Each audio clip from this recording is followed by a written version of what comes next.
Perkenalkan, nama saya Dira, saya host dan bisa dibilang owner dari gudangnya produksi pete Wonogiri. Kita jualan pete lewat online. Kita berasal dari kota Wonogiri, tepatnya ada di desa Bulakwetan, Gunan. Untuk awal mula kita jualan pete ini karena terinspirasi dari orang tua kita, dan pertama itu kita cuma jualan lokal-lokal di daerah sini aja. Terus habis itu kita punya reseller lah di Jakarta, terus kita kirimnya via bus. Tapi makin lama kelamaan itu karena kan sistemnya tuh dia tuh nggak transfer dulu, jadi banyak uang yang macet di sana. Jadi kita mencoba hal baru, kita jualan pete di online gitu. Sama suami saya sendiri itu dicoba dia live sampai 2 jam, 3 jam. Padahal itu nggak ada yang nonton, nggak ada yang beli, nggak ada yang tanya. Sampai beberapa waktu, 1-2 hari itu kita terusin, terus pokoknya kita tekad terus sampai ada pertama pembelian itu ada 9 pembeli yang beli di toko kita. Kita di situ cuman punya modal 250.000 buat beli 1 ikat pete di situ. Ada 9 pesanan itu kita sambil packing kayak gitu kan. Terus tahu-tahu kok naik algoritmanya, tahu-tahu kita waktu di TikTok itu padahal yang nonton cuma 10, 20, ternyata tahu-tahu bisa sampai 1000, bahkan waktu itu 1300 sampai 1400 gitu penontonnya. Terus habis itu langsung meledak tuh pesanannya sampai 100 paket. Karena memang di situ akun baru cuman bisa 100 paket, ya kita berhenti di 1,5 jam atau 2 jam live kita itu kita berhenti karena memang semuanya produk langsung kayak habis terjual. Namanya algoritma TikTok itu kan naik turun, kadang 50, 60. Nah, sampai di titik kita itu punya akun yang kebanet alias keblokir. Kita bikin akun baru yang namanya itu Produksi Wonogiri. Nah, akun ini nggak tahu ya antara memang benar-benar akunnya ini tuh bagus apa gimana. Kita itu padahal pertamanya nggak ada pengikutnya sama sekali, itu benar-benar pure 0 pengikutnya. Itu sampai sekarang puluhan ribu pengikut, setiap harinya bisa paling banyak itu ya 1000-2000-an paket itu per harinya waktu masih TikTok buka. Oh ya, tips and triknya kalau misalnya kalian mau jualan online itu yang penting jangan malu. Jangan pernah malu untuk kita mendeskripsikan produk kita, entah itu ada yang lihat ataupun enggak. Yang penting kita pede dulu aja. Yang penting ngomong dulu, telaten pokoknya ya. Itu kunci utamanya tuh kita harus telaten dan sportif di waktu yang tepat. Pokoknya misalnya kita jam 8 nih aku udah harus mulai kerja. Ya jam 8 itu kita harus mulai prepare mempromosikan produk kita itu apa. Pokoknya minimal itu 2-3 jam itu kita nggak boleh berhenti mendeskripsikan produk. Jangan pernah menyerah nih, wah aku 2 jam aja nggak ada yang lihat, jangan gitu. Saya sendiri pun sama suami saya itu nggak cuma sehari 2 hari aja, bahkan itu minggu-mingguan pun kita juga banyak begadang kalau waktu itu ya. Karena dari pertama itu 2 jam nggak ada yang nonton, terus habis itu kita istirahat 1 jam 2 jam, habis itu kita live lagi sampai bahkan itu ketiduran sampai kena pelanggaran kayak gitu juga ya. Itu memang ternyata tuh pengaruh besar. Yang penting kita ngomong terus aja, nanti tetap dia nanti bisa naik sendiri, berkembang dengan sendirinya. Kita jangan main nakal lah ya, main licik atau main apa ya. Pokoknya intinya kalau misalnya kita itu pengen konsumen itu terus beli, pokoknya kita mengutamakan kepercayaan konsumen itu dengan cara produk yang kita kirim itu harus sesuai sama barang yang diinginkan konsumen. Misalnya kayak pete sendiri, kan pete ada 3 jenisnya, ada yang super, ada yang sedang, ada yang pendek kayak gitu. Terus kita sendiri pun juga semuanya sudah disortir, kalau misalnya ada yang bolong kayak gitu kita keluarin. Jadi biar konsumen itu selalu percaya di toko kita, itu bagaimanapun caranya. Kalau misalnya dia belinya yang super ya dikasihnya yang super, jangan terus dimasukin yang pendek kayak gitu. Itu adalah salah satu cara kita untuk selalu melayani konsumen biar dia itu selalu percaya di toko kita. Jadi untuk pete Wonogiri sendiri itu bisa tahan 7-10 hari karena kita memang benar-benar pakai yang kulitnya hijaunya itu hijau tua dan dia itu kulitnya kulit tebal. Kalau pete dari Wonogiri itu pun terkenal namanya itu pete padi. Pete padi itu rasanya manis dan bijinya nggak besar banget. Itu pete kacang ya, pete padi pete kacang itu rasanya manis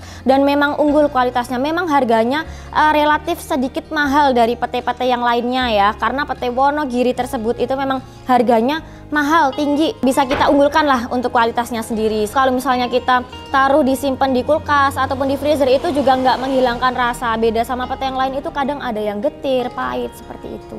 Untuk pete sendiri ada pete super, ada pete sedang, ada pete pendek. Untuk yang super itu dia panjang, minimal bijinya 13 ke atas lah ya per papannya, per satu kerisnya. Terus kalau yang sedang sendiri itu juga ada 9 mata per papannya. Untuk yang pendek sendiri itu tuh dia pendek paling enggak ya sejengkal lebih lah ya. Paling enggak bijinya 7, 8 kayak gitu. Jadi kita ada 3 jenis, makanya yang pendek harganya juga murah, yang sedengan ya sedengan. Kalau yang super itu memang banyak banget peminatnya, harganya juga relatif sedikit tinggi. Kita sendiri jual per paket untuk saat ini waktu masih musim pete seperti ini, itu tuh di harga 48.000 untuk isian 16 keris pete yang super.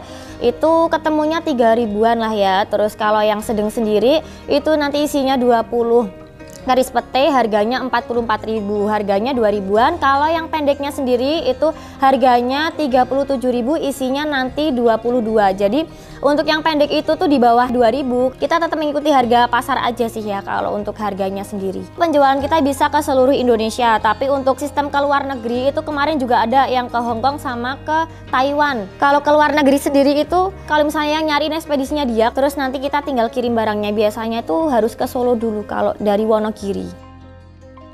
Kalau misalnya kita lagi kirim barang kelihatannya, wah banyak banget paketannya, wah kayaknya ini nyenengin banget nih, paketannya sehari bisa sampai 500, kadang 1000 paket, kadang 800 paket. Itu memang sukanya, tapi ada dukanya juga nih. Namanya usaha pasti ada hal-hal yang nggak mulus lah, yang nggak mungkin langsung lurus terus, kayaknya enak terus paketannya banyak kayak gitu, enggak. Dukanya itu kalau misalnya ada banyak loh ini, orang yang iseng beli, terus itu biasanya lawan pasar kita. Orang yang nggak suka kalau kita jual online, yang katanya bikin pasar jadi sepi, padahal itu kan udah namanya rezeki orang masing-masing ya. Tapi ada yang komen gini nih, aku kemarin beli loh petemu tapi nggak aku terima, aku retur lagi barangnya, biarin busuk, biarin kamu nggak untung. Aku waktu itu pernah, waktu live itu di komen kayak gitu, ada di TikTok kayak gitu tuh, waktu kita live loh ya, itu apa aku beli barangmu tapi nggak aku terima, nggak aku bayar. Nah itu kan otomatis kita rugi ya, rugi di barang, rugi di ongkos juga, rugi apa namanya packing, tenaga kayak gitu. Tapi ya nggak apa-apa sih, maksudnya ibaratnya hari ini kita nggak untung, mungkin besok kita diganti lagi yang lebih berlipat-lipat, tapi ya nggak apa-apa, namanya orang kerja tetap ada resikonya. Saya sendiri dan suami itu memang sedikit mengeluh sebenarnya waktu TikTok Shop ditutup ini. Biasanya yang biasanya bisa sampai ribuan paket itu terjual per harinya, sampai sekarang itu kadang cuma 100 paket, kadang 50 paket kayak gitu. Omset kita saat ini memang benar-benar menurun banget. Sebenarnya itu waktu TikTok buka itu kan UMKM untuk rakyat kecil kayak kita ini kan sangat membantu, apalagi untuk saya sendiri. Jujur aja yang namanya pasangan muda kayak gini tuh kan nggak banyak modal. Gimana sih kalau kita cuma bisa di rumah kayak gini, bisa mengelola semuanya sama sambil bisa ngurusin anak ya kan. Dan kita berharap tuh semoga aja TikTok bisa buka lagi, atau mungkin ada platform lain yang mungkin cepet kayak TikTok kayak gitu. Kita pasti benar-benar senang banget karena memang itu sangat membantu, karena mungkin di rumah ada anak kecil yang nggak bisa ditinggal kayak gitu kan, dapat penghasilan tambahan dari situ sebenarnya. Saya itu menikah bisa dibilang golongan nikah muda ya, pasangan muda. Dan buat kalian yang mungkin sama kayak saya sendiri dan bingung, mungkin masih di zona ibaratnya itu mau maju itu masih takut, mau kenal sama orang lingkup luar, sama pekerjaan apapun itu masih takut. Pokoknya intinya kalau kita itu sudah berani seperti ini ya kita harus bisa lewatin. Jangan pernah berpikir aduh aku udah kayak gini terus mau gimana. Kadang kan ada orang yang terus putus asa kayak gitu. Jangan pernah. Aku dulu pernah di titik bener-bener beliin anak susu itu nggak bisa, apa-apa nggak bisa kayak gitu.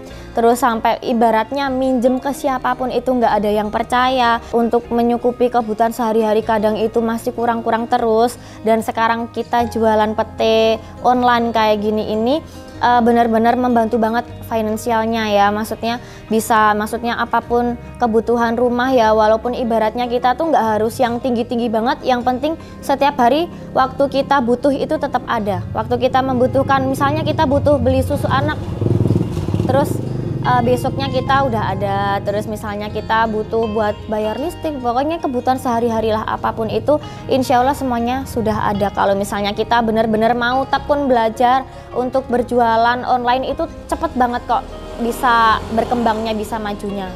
Misalnya kakaknya ini semuanya pada mau stalking kita, apa mau beli produk kita, boleh banget nih ya, bisa langsung ke TikTok kita. Kita di TikTok juga masih live jam 11 siang sampai selesai. Itu nama toko kita Produksi Wonogiri, produksi strip bawah Wonogiri ya. Itu ada itu ada TikTok, ada juga Shopee. Kita hanya punya 2 itu aja. Selain itu hanya bisa via offline lewat WhatsApp. Untuk nomor WhatsApp-nya sendiri ada di nomor 0889 8076 1607. Itu nomor WhatsApp kita. Terima kasih buat kalian yang sudah menonton video ini. Jangan lupa di subscribe, like, and comment ya. Jangan lupa di share sebanyak-banyaknya di channel Cap Capung.